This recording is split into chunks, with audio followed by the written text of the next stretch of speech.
Bismillahirrahmanirrahim. Assalamualaikum warahmatullahi wabarakatuh. Selamat siang, mahasiswa. Di kesempatan kita kali ini, kita pembelajaran perkuliahan menggunakan Zoom Recorder ya. Mudah-mudahan tetap tidak mengurangi esensi dalam perkuliahan kita kali ini. Nah, di pertemuan terakhir kita bahas tentang masalah bilangan kompleks. Nah, mudah-mudahan teman-teman sudah paham, sudah mahir bagaimana kemudian penulisan dalam bilangan kompleks, ya, yang mana terdiri dari dua bagian. Yang pertama bilangan real, ya, dan kedua bilangan imajiner. Nah, sekarang di pertemuan ini kita akan membahas bagaimana kita akan menggambar grafik dari bilangan kompleks dan kemudian mencari nilai mutlak. Oke, kita pertama mulai dengan bagaimana kita menggambar bilangan kompleks. Oke. Kalau dalam bilangan atau bilangan real ya, maka kita kemudian berbicara tentang diagram kartesius ya. Ada sumbu X dan sumbu Y ya.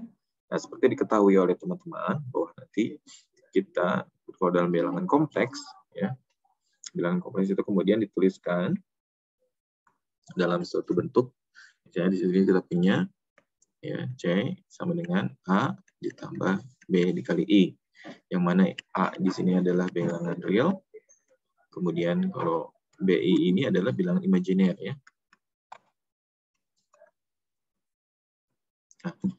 Nah, sehingga di sini nanti kita membuat yang pertama ada sumbu imajiner ya, yang merupakan vertikal ini ya, yang vertikal ini dia merupakan sumbu imajiner, dan kemudian yang sumbu horizontal dia merupakan sumbu bilangan real.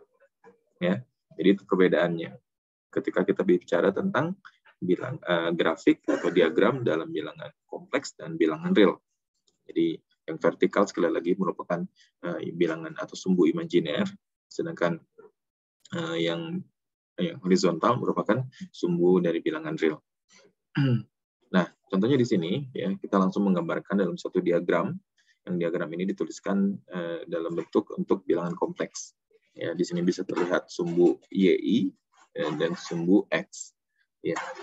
Maka ketika kita menggambarkan grafik 2 ditambah 5I, ya, kemudian grafik ini dinyatakan dalam titik 2,5 atau dinyatakan dengan vektor dengan titik asal dari titik 2,5. Ya. Maka kemudian kita tuliskan dulu di sini ya, titik 2,5. Ya. Kemudian kita tarik garis ya dengan suatu bentuk vektor, sehingga nanti di sini ya dinyatakan sebagai bentuk atau grafik dari 2 ditambah 5i ya. Jadi sekali lagi ini dinyatakan dalam bentuk vektor ya. Ya. Jadi dengan titik asal 0,0 ya, kemudian nanti dengan titik akhir 2 ditambah 5i ya. Sehingga nanti ini dinyatakan dalam bentuk vektor ya. Perbedaannya di sini adalah ketika kita menggambar vektor, dia selalu memiliki arah. Ya, tanda panah ini dia merupakan arahnya. Ya. Kalau misalnya garis bilangan real biasa kan kadang-kala tidak menunjukkan suatu arah tertentu. Nah, sedangkan bilangan kompleks ini dia digambarkan dalam bentuk vektor, ya. Sehingga dinyatakan dalam bentuk arah. Nah, sekarang kalau 5 min 6i, maka kemudian tentukan titik 5, di mana 5 ini dia merupakan bilangan real, sedangkan 6i, negatif 6i ya, negatif 6i dia merupakan imajiner. Ya. Maka di sini kita tinggal menentukan dulu 5 ya. Nah, di sini 5 negatif i ya. Maka kita tarik garis vektor ya, dari titik asal 0,0 hingga nanti kita di sini punya grafik dari 5 min 6i. Ya. Ini dinyatakan dalam bilangan kompleks. Kemudian selanjutnya, misalnya kita punya 4i, ya 4i. Maka di sini bilangan realnya adalah bilangan, yuk, saya masih ingat.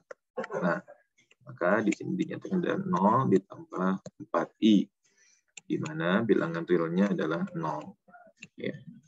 Sehingga di sumbu x-nya kita tentukan titik 0. Ya.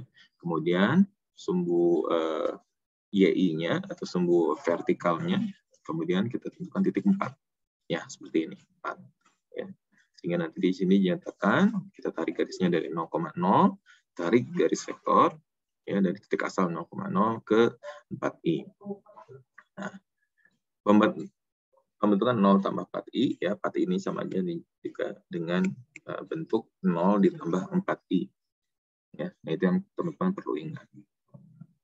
Oke, selanjutnya bagaimana jika kita menggambar grafik ya negatif 6? Maka di sini kita bisa melihat ya di sini BI-nya dia sama dengan 0 ya. Sehingga kemudian grafik min 6 ini dinyatakan dalam titik min 6,0 ya, atau dengan vektor titik asal negatif 6,0 ya. Maka kita tentukan di sumbu X terlebih dahulu negatif 6 ya. Nah, di sini kemudian karena YI-nya 0, maka dia berada pada sumbu YI ya. Berada pada sumbu YI sama dengan 0. Ya, sehingga di sini 6 ya. Kita punya ya, tarik garisnya. Ini sorry. Ini berawalnya dari sini, dari 0,0 ya. Ditarik garis ke min 6. Ya. Seperti itu. Sehingga bentuk real seperti ini bisa dinyatakan atau sama bentuknya dengan negatif 6 ditambah 0i. Oke, itu bagaimana kita menggambar grafik dari bilangan kompleks. Ya, sangat mudah sekali. Nah, ini ada latihan. Nanti akan Bapak kirimkan link untuk komponen tugasnya. Ya. Nah, ini ada latihan, sehingga nanti teman-teman silakan untuk mengerjakannya. Oke, selanjutnya bagaimana kemudian kita mencari nilai mutlak dari bilangan kompleks. Ya, nilai mutlak dari bilangan kompleks. Di kalkulus kita belajar, kalkulus 1 dan 2 kita belajar tentang nilai mutlak dalam bilangan real. Nah, sekarang bagaimana kemudian mencatat nilai mutlak dari bilangan kompleks.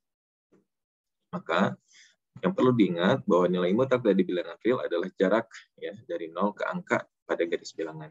Ya.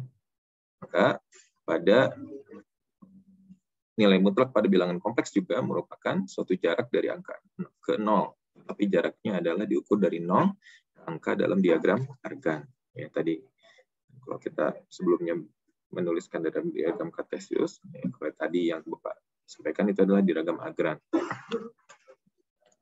Oke, bukan pada garis bilangan. Ya.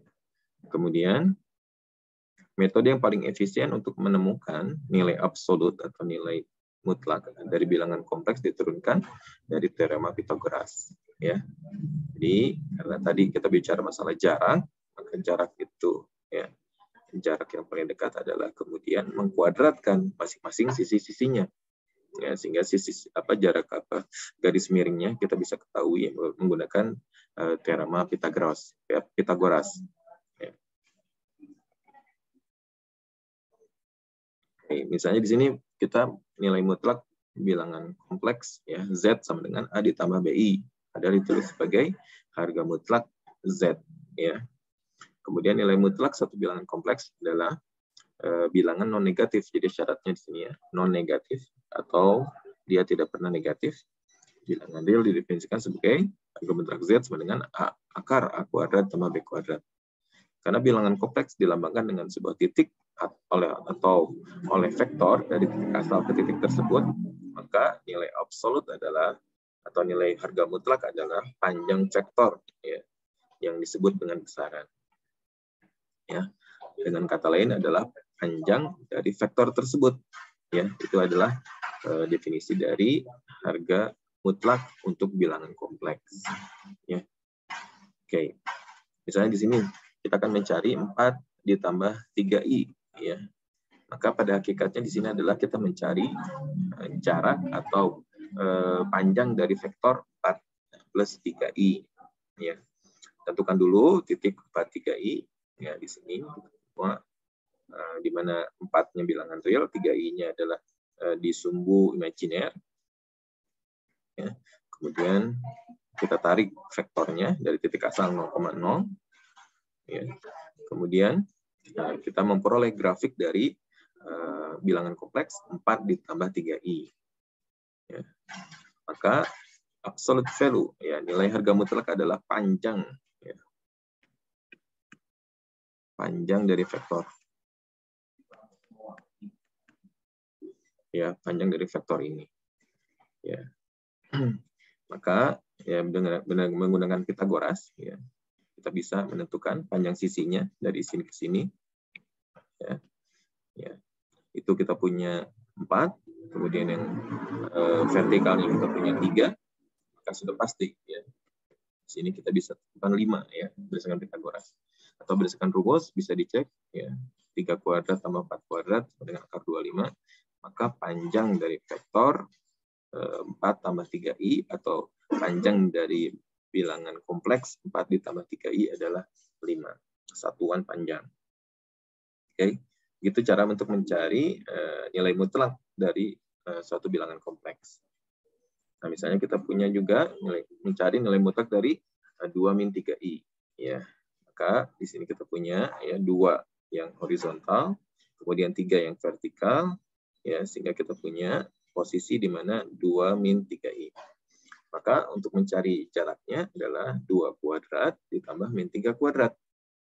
Sehingga nanti di sini kita punya 4 ditambah 9 atau sama dengan akar 13. Nah, di sini sekali lagi menggambarkan besaran atau panjang dari bilangan tersebut. Panjang vektor ya.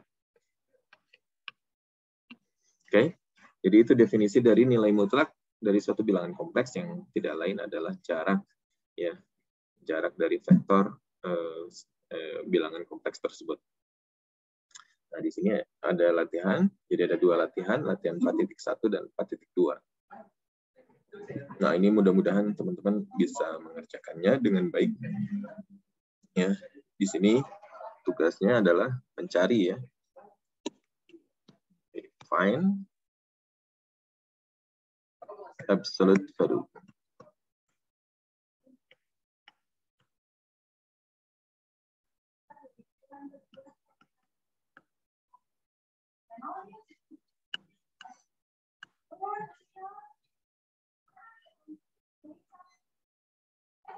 Jadi cari absolute value-nya atau nilai mutlak dari bilangan kompleks di bawah ini ya.